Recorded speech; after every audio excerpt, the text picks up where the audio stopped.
Okay, mayong mudto na usab kanatong tanan Luzon, Visayas, Mindanao. Mayong mudto Philippines, mayong mudto world, mayong mudto universe. Sana na punta mga higala, nini nga itong tulumanon sa kahanginan, si on a catechesis on air. Kung ako lang gihapon kini yung ubos nga alagad, Reverendo Padre, Edwin Academia Akap. Abino adlaw na usab karon nga samantarong adlaw may hingala. Adlaw karon nga Sabado. Pizza 13 kini sa bulan sa Abril tuig 2024. So ato day nga timbayaon og kini maayong buntag nga atong mga kaigsuonan nga mga Cebulanons no nga nagdebosyon sa ilahang patron Senior San Antonio de Padua ug ang tanan natong mga debutos no nga moanha karon taud-taud si bulan mahigala no kay manangkot no ato day nga mga mga pagkining mga pag sa manay mahigala mga atong mga pagyukbo no sa atong patron din na San Antonio de Padua. Mangayo kita sa atong mahal nga patron din na sa Sibulan nga unta no yan po kita niya aron tagaan kitag mayong lawas yan tabangan usab ang atong istasyon DYWC nga mapadayon ang mga pagsibya o matagaan og dugang mga gitawag nato og kahigayunan sa pagpalambo usab sa pagtuo sa katawhan pinagi sa ubay-ubay nga mga programa. No, yapot ato pod nga timbayaon og maayong mudto ang atong talahurong manager dinha sa istasyon sa DYWC dinha sa kini nga sibulan si Reverendo Padre Maata, no? Ramonito Maata o ingon manusab ang ato ang igsuon nga brother, no? Ang ato ang igsuon nga atong higala dinha sa Actin Basay si Brad Elmer Lugatiman, no? May mudto na kanatong tanan mga higala nang hinaot kita nga anaa kamong tanan sa kapiskay sa panglawas ni ining kamudtuhon. Bueno, ari kita mga higala sa ato ang CBCP News, Balitang Simbahan ni ining kamudtuhon. Aboy na atong CBCP News karon may higala di ara. UST opens campus in Mindanao in a 182 acres in Socsargin in Socsargin. Sa ato pa ang UST or University of Santo Tomas nga gidumala sa mga Dominikanong mga kabarian moabre o Mindanao campus dito sa Socsargin. Socsargin sa General Santos Mamahigala, no? Unya matud pa 182 ka hektaryas ang mao nga lugar o gani mao kini ang first major expansion sa UST dito sa Mindanao, no? Sa dako kayo 182 hektaryas pagkadako ay niya gwapo gipod ng lugar. Ingon niya no. No, ari kita sa Vatican karong bulan sa Setyembre ang atong talahurong Santo Papa si Pope Francis mobisita sa Asia, no. Unang-una karong September 3 santo sa Science adto sa Jakarta, Indonesia. Dayong adto din siya sa Port Moresby sa Papua New Guinea 6 to 9 September. Dayong adto siya sa Delhi sa Timor-Leste o nga karong pitsa 9 hangtod sa 10 ug sa Singapore karong pitsa 11 hangtod sa 13. So wala inon may isguti ang Pilipinas. Sige naman good po si Pope Francis dire sa tuway. Kaduha katulo ng kay gayon nakaani siya muna nga dito lang una sa Asia no ano. So sa Jakarta, Indonesia September 3 to 6.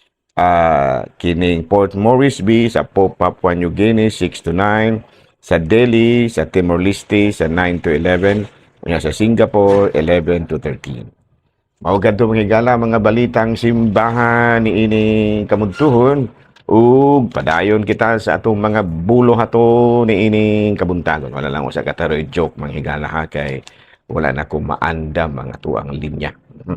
Ari kita mga higala sa atuang Saint of the Day.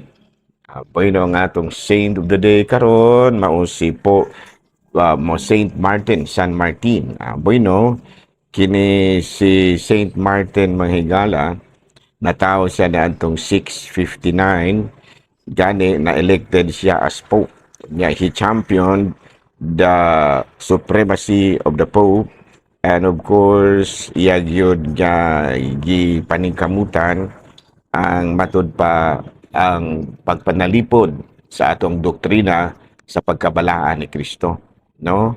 He fought against those who protest the divinity of Christ.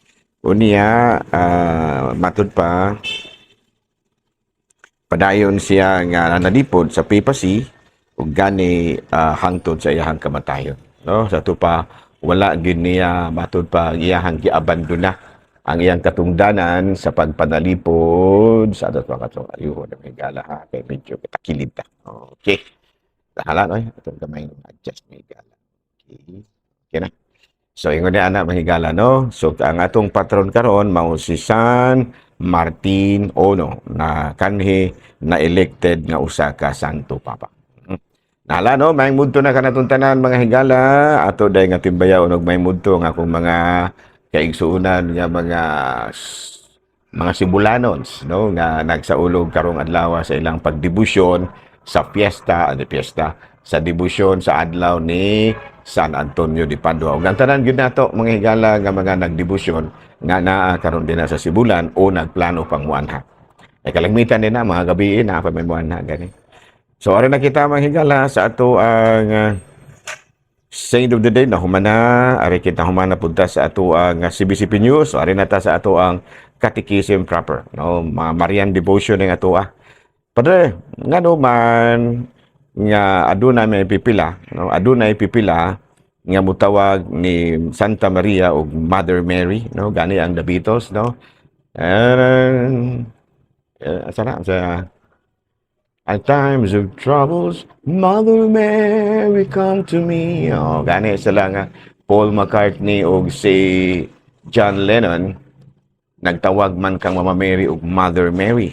Sa ato pa Mama Mary. Unsa may mga pagtulunan nga nagpaluyo niini. Unang-una, kita mga Katoliko, kadaghanan nato no usan ako nagtawag sa ato ang mahal nga birhen nga Mama Mary. Tungod sa daghan kayong mga rason. Unang-una, sa diha nga nagtinga na ang atong Ginoong Jesucristo dito sa krus, iyang gibilin ang iyang inahan ngadto sa iyang tinunan nga si Juan. No, tinunan nga si Juan, John the Apostle. Ato kanang mabasa sa John chapter 9 verses 26 to 27. Sa pagkakita gyud ni Jesus sa iyang inahan, ug sa tinunan nga iyang gimahal, nga nagbarog didto, miingon siya sa iyang inahan, babayi, adia ang imong anak. Unya miingon siya sa tinunan, anak ania ang imong inahan. So kani adto gidala sa tinunan si Maria aron adto mopuyo sa iyang balay. O sa ato pa gibilin si Mama Mary ngadto sa mga tinunan ug gani gusto niya nga isipon nga atong inahan. O ang atong mahal nga birhen. Gusto niya nga isipon sa iyang mga tinunan nga ilang inahan. So muna nga niingon siya nga, anak, ani ang imong inahan. So kita isip mga sumusunod ni Kristo ako, isip usa ka pari, giilagin na ako si Mama Mary nga akong inahan. No? Kaya mao malagyan na itugo ni Kristo nga niingon siya nga, anak, ani ang imong inahan, o niya anak, inahan, ani ang imong anak. Sa ato pa, si Mama Mary po di ay, isa nag-ila po sa iyahang mga tinunan ni Kristo nga iyang mga anak. Nga kita pong mga anak, mga tinunan ni Kristo, miila po kita kang Mama Mary nga atong inahan. So, wala man na problema. Ingon ni Ana. Buti pasabot nga si Santa Maria, isipon di ay sa iyang mga tinunan nga ilang inahan. Si Mama Mary po, isipon po niya ang iyang mga tinunan ni Jesus nga ilahang nga iyang mga anak. Na doon na po'y panultihon nga nagkanayon, nga kung giisip nimo si Jesus nga imong igsuon, dan walay katarungan nga dili nimo iluhod si Maria nga imong inahan. Okay, kung doon naman lagyan natin mo ilang nga si Kristo ilahang atong igsuon, so na nga nuwa po'y katarungan nga dili pud nato iluhod si Mama Mary nga iyahang inahan. Okay, nga iyang anak. No? Nadugang pa niini si Santa Maria ang inahan usab ni Jesus ug tungod kay ang simbahan mauman ang lawas mistiko ni Kristo. So ang simbahan, no, anak gyud usab ni Mama Mary, no? Ug ang simbahan usab moila kang Mama Mary nga ilang inahan. Una nga dunay kantang The Beatles nga When I'm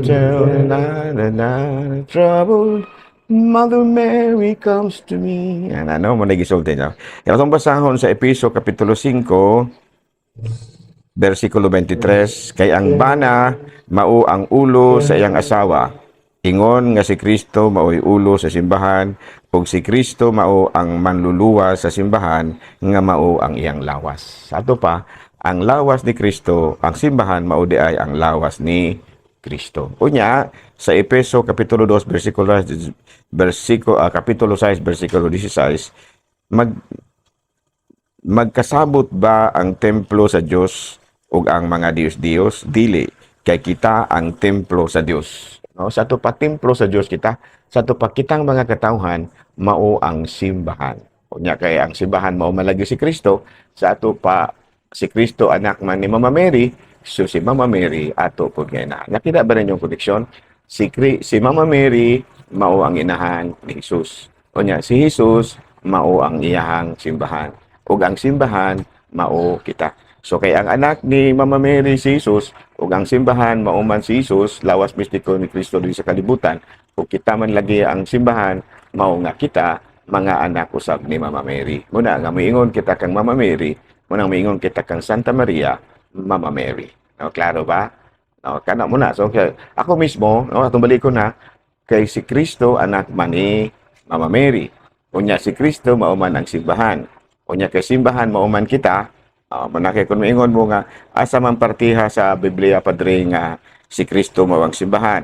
At sa Efeso kapitulo 5 bersikulo 23, kay ang bana mao ang ulo sa iyang asawa, ingon nga si Kristo mao'y ulo sa simbahan ug si Kristo mao ang mangluluwa sa simbahan nga mao ang iyahang lawas. No? Note the word, kay si Kristo mao ang mangluluwa sa simbahan nga mao ang iyang lawas. Ato pa ang simbahan di ay mao si Kristo. Unya sa ikaduhang sulat ni San Pablo ngadto sa Corinto kapitulo 6 bersikulo 16, magkasabot ba ang templo sa Dios ug ang mga Dios? Dili, kay kita ang templo sa Dios. Templo gani simbahan ako ti pasabot yan.